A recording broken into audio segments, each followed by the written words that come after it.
తెలంగాణ రైతాంగంపై కాంగ్రెస్ ప్రభుత్వం మరో ఉరితాడు బిగిస్తోంది. నాడు కేసీఆర్ గారు కాపాడిన ఉచిత విద్యుత్ హక్కును నేడు రైతు డిస్కం పేరుతో కాంగ్రెస్ నిలువునా ముంచేస్తోంది. ఈ రోజు జరిగిన టీజీఈఆర్సీ బహిరంగ విచారణలో మాజీ మంత్రి బీఆర్ఎస్ సీనియర్ నేత సింగిరెడ్డి నిరంజన్ రెడ్డి గారు కాంగ్రెస్ సర్కార్ కుట్రలను బట్టబయలు చేశారు. సింహంలా గర్జించి రైతుల పక్షాన నిలబడ్డ ఈ రైతు డిస్కం స్మార్ట్ మీటర్ల ఆలోచన ఇప్పటిది కాదు. గతంలోనే కేంద్ర ప్రభుత్వం ఒత్తిడి తెచ్చిన నా ప్రాణం ఉన్నంతవరకు రైతుల కరెంట్ మోటార్లకు మీటర్లు పెట్టనివ్వను, వ్యవసాయాన్ని విడదీసి రైతులను ఆగం చేయనివ్వను అని కేసీఆర్ గారు ఆనాడే ఈ ప్రతిపాదనను చెత్తబుట్టలో వేశారు. కానీ నేడు కాంగ్రెస్ ప్రభుత్వం కేంద్రానికి మోకరిల్లి ఈ రైతు డిస్కంను దొడ్డిదారిన తెస్తోంది. ఈ రోజు నిరంజన్ రెడ్డి గారు టీజీఈఆర్సీ ముందే పవర్ఫుల్ గా హెచ్చరించారు. రైతు డిస్కం అనేది రైతుల మేలు కోసం కాదు, రేపు పొద్దున ఉచిత కరెంట్ను ఎగ్గొట్టడానికి, సబ్సిడీలకు మంగళం పాడటానికి కాంగ్రెస్ వేస్తున్న స్కెచ్ అని బీఆర్ఎస్ తరఫున అత్యంత బలంగా నిలదీశారు. ఈ రోజు నిరంజన్ రెడ్డి గారు కాంగ్రెస్ ప్రభుత్వ చేతకానితనాన్ని అసలు సిసలైన మాటలతో కడిగిపారేశారు.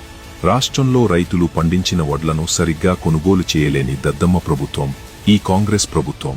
గిట్టుబాటు ధర ఇవ్వలేరు, సకాలంలో బోనస్ ఇవ్వలేరు, కనీసం వడ్లను కూడా కొనలేని ఈ చేతకాని పాలకులు రైతు డిస్కం పెట్టి రైతులకు కరెంటిస్తామంటే నమ్మాలా అని నిప్పులు చెరిగారు. కొనుగోలు కేంద్రాల్లో వడ్లు అమ్ముకోలేక రైతులు రోడ్లపై ఏడుస్తుంటే పట్టించుకోని వీరు ఇప్పుడు విద్యుత్ రంగాన్ని ఉద్ధరిస్తారా? ఇదంతా ఉచిత కరెంట్ను ఎత్తేసి ప్రైవేట్ కార్పొరేట్లకు అప్పగించడానికే అని వివరించారు. కాంగ్రెస్ అధికారంలోకి వచ్చిన నాటి నుండి రైతులకు కష్టాలు మొదలయ్యాయి. కేసీఆర్ గారి హయాంలో పండగలా సాగిన వ్యవసాయాన్ని నేడు కాంగ్రెస్ ప్రభుత్వం దండగలా మారుస్తోంది. అందుకే నిరంజన్ రెడ్డి గారు స్పష్టం చేశారు, తెలంగాణ రైతాంగానికి మేలు జరగాలంటే, ఉచిత విద్యుత్ నిరంతరాయంగా కొనసాగాలంటే ఈ రైతు డిస్కం ప్రపోజల్కు టీజీఈఆర్సీ ఎట్టి పరిస్థితుల్లోనూ అనుమతి ఇవ్వవద్దు, దీన్ని వెంటనే రద్దు చేయాలి అని బీఆర్ఎస్ డిమాండ్ను బలంగా వినిపించారు. రైతన్నలారా, కాంగ్రెస్ నయవంచనను గమనించండి. నాడు కేసీఆర్ గారు మనకు ఇచ్చిన 24 గంటల ఉచిత విద్యుత్ హక్కును కాపాడుకోవడానికి బీఆర్ఎస్ పార్టీ సదా మీ వెంటే ఉంటుంది. ఈ రోజు నిరంజన్ రెడ్డి గారు చేసిన ఈ పోరాటం ప్రతి రైతు గుండె చప్పుడు. కాంగ్రెస్ ప్రభుత్వ రైతు వ్యతిరేక విధానాలపై మీ అభిప్రాయాన్ని కింద కామెంట్ చేయండి.